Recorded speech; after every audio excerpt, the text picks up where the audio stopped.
And now I'm very happy to invite our next presenter, Garrett Avery.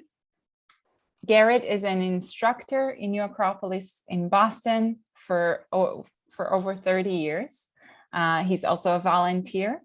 He has studied music and architecture and developed a deep passion for philosophy through his studies in New Acropolis. He's inspired by great examples of timeless truths and universal wisdom throughout history. He believes that philosophy can be a powerful catalyst for the positive and necessary change in the world today. And Garrett is going to present to us the life and work of Madame Helena Petrovna Blavatsky and her idea of altruism and her life of altruism. So Garrett, the mic is yours. Thank you so much, Shira. It's truly an honor and a privilege to be presenting Blavatsky, known as Helena Petrovna Blavatsky, or sometimes Madame Blavatsky, or simply H.P.B. A few words before we start our slideshow. She's not only one of the most extraordinary women of the 19th century, but her brilliance and courage and the capacity she had for self-sacrifice really was an astonishing testament to the capacity of the human spirit and the latent powers that lie within. She was an adventurer, a prolific writer, and possessed astounding powers of concentration and all manner of psychic ability. And she had an unwavering devotion to her masters and the mission they gave her, which we'll briefly describe. In the new,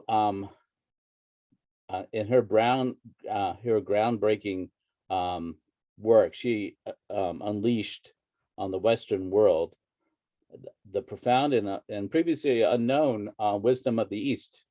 And in so doing, she became quite a controversial and revolutionary figure, but always, to the very end, a champion of the human spirit in an age of materialism. So just a few words. One of the things that inspired me on this, she had, as I mentioned, she's a prolific writer. She has, and you'll see how much she had written, and brought so much wisdom that the West had not even imagined. And at the very end, people would ask, so you've brought so much to us. How do we pursue this spiritual path that you talk about? And she said just one word: altruism. And I think that's an astonishing testament. So let's share the screen.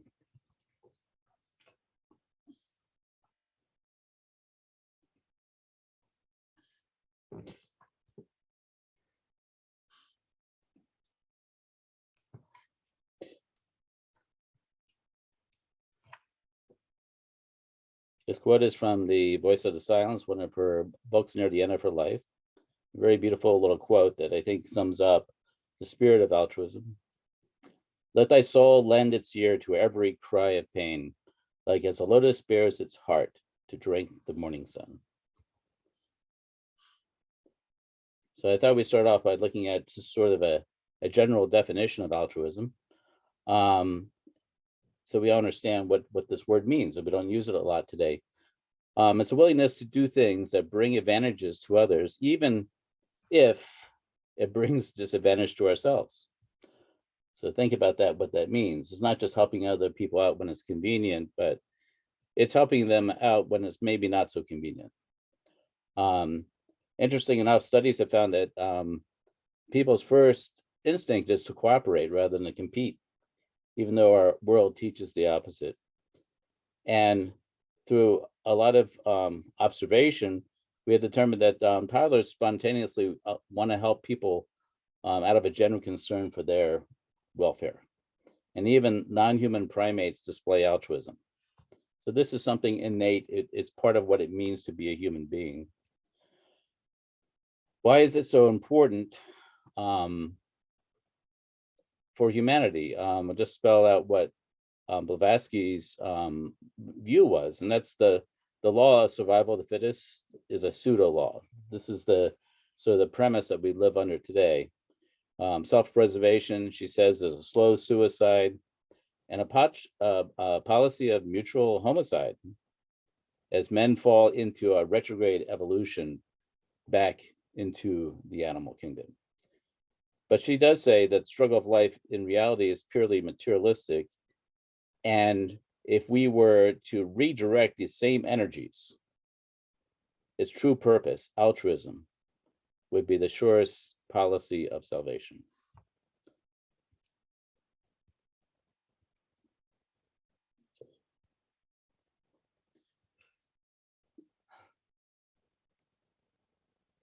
Sorry. So this first quote from Blavatsky is very interesting. I want to define one term, and that's this word theosophy. Theo refers to the divine, and Sophie is related to Sophia, or the goddess of wisdom, or wisdom.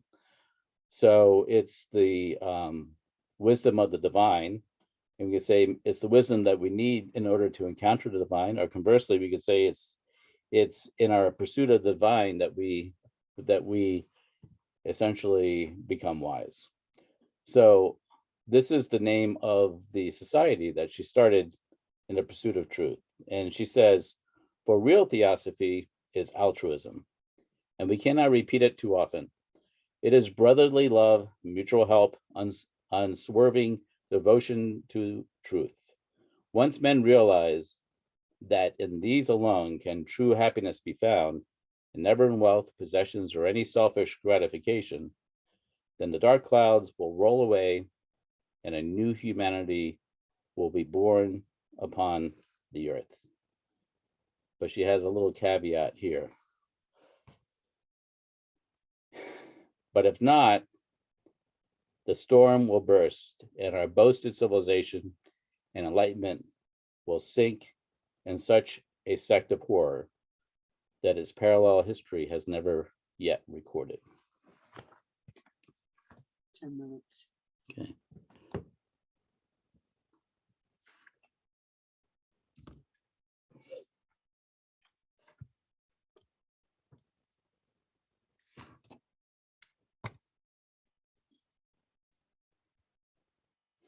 So who was Helena Petrovna Blavatsky anyway? She was a very interesting child. She possessed at a very early age great natural musical talents. She had a severe temper, and her nannies could never control her. She had this incredible passion for everything unknown and unusual, an insatiable curiosity. She had an intense craving for independence and action. She was a gifted linguist later in her life and animated every conversation that she was ever in, and could easily navigate from one language to another, including English, French, Italian, Russian, and even later on, after her training in Tibet, Sanskrit and Hindu language. One of the co-founders of the Theosophical Society, William Judge, said simply of her, characteristics that are apparent in her countenance are in equal blending, energy and great kindness.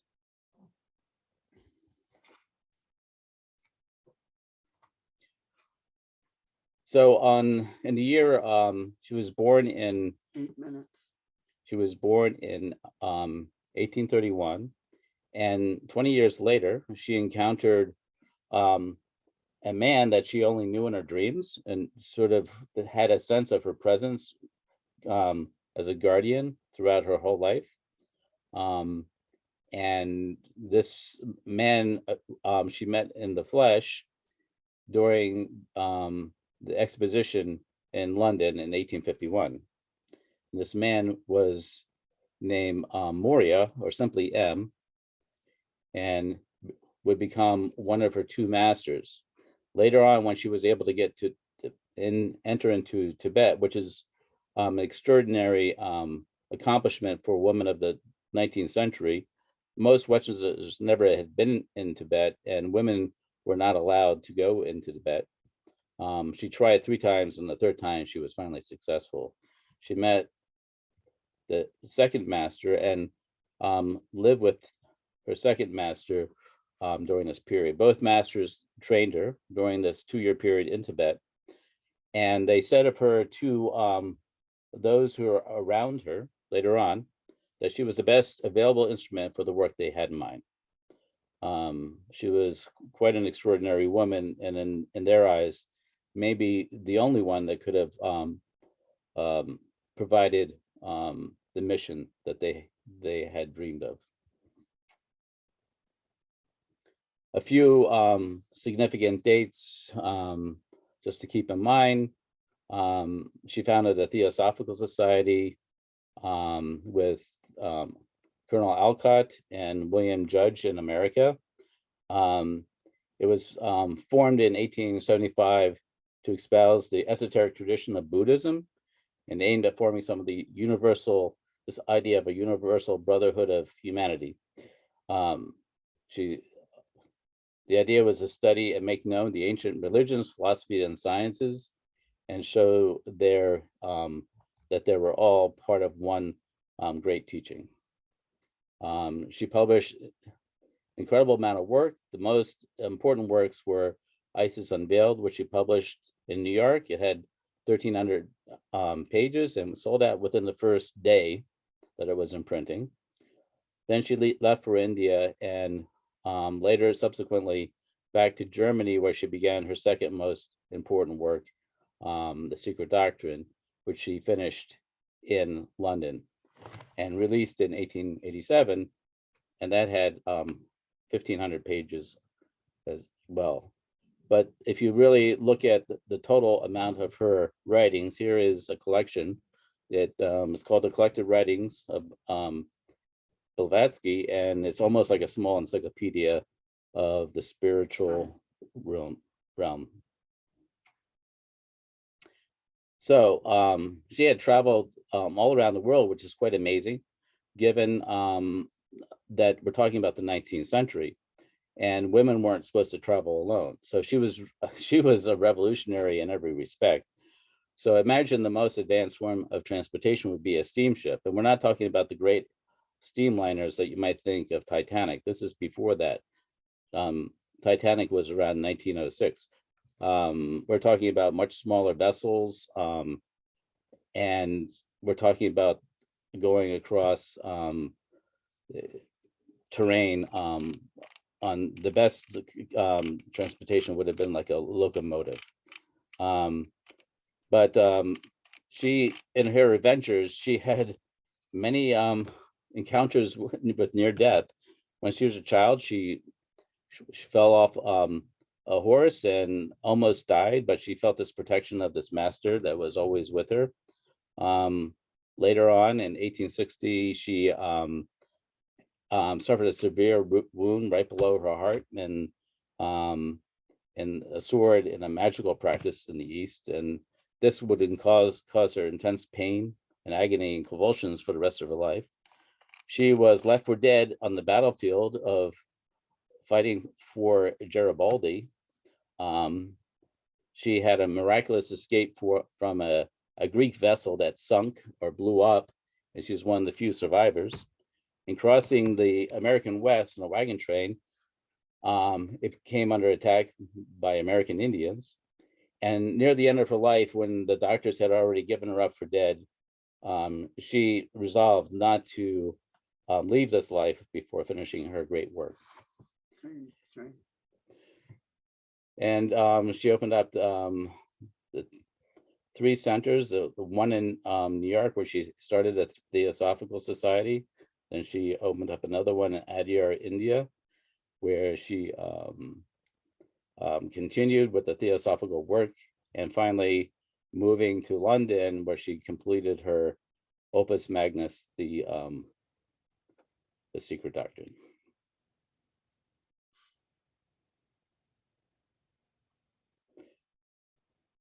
So there's an interesting story about her coming to America. She was in a French port and ready to leave, and she encountered a woman who was in tears, who had two very young children.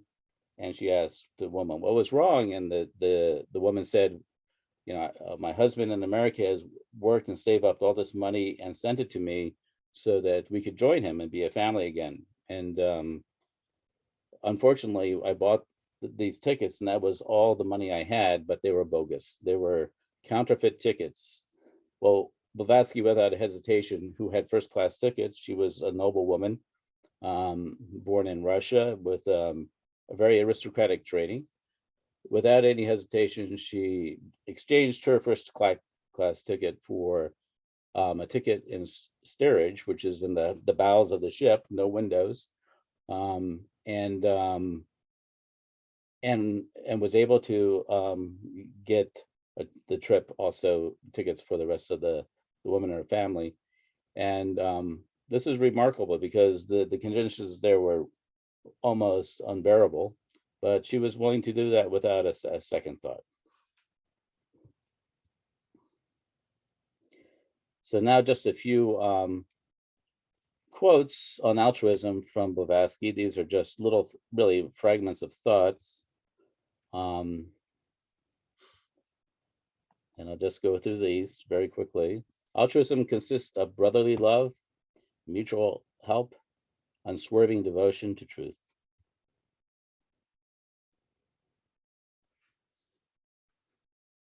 Altruism requires thought and action to work together. One has no power in the service of truth without the other.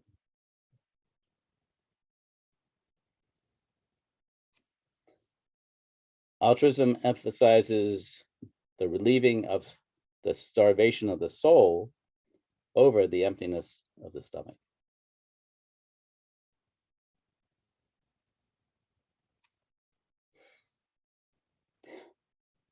The gratitude implicit in altruism benefits the one who gives more than the one who receives.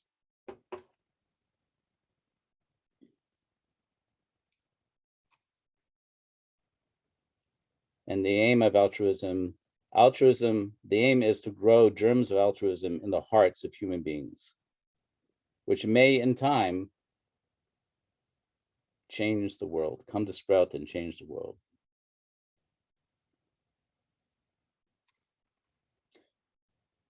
Altruism embraces the whole of humanity without any distinction of race, complexion, religion, or social status.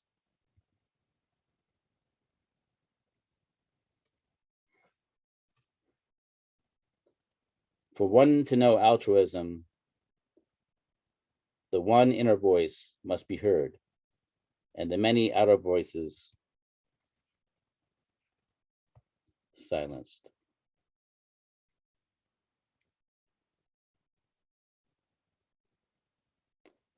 So those were a few of Blavatsky's thoughts on altruism. As she says, the most spiritual value that we can embrace. And what's amazing about that is that it's accessible to all of us. So I thank you all for listening. Thank you, Garrett. And also thank you, Sharon. I think Sharon and Garrett are a literal example that behind every great man, there is a great woman. So well done, and thank you. The first premise might be wrong. The second one, maybe that's not maybe true.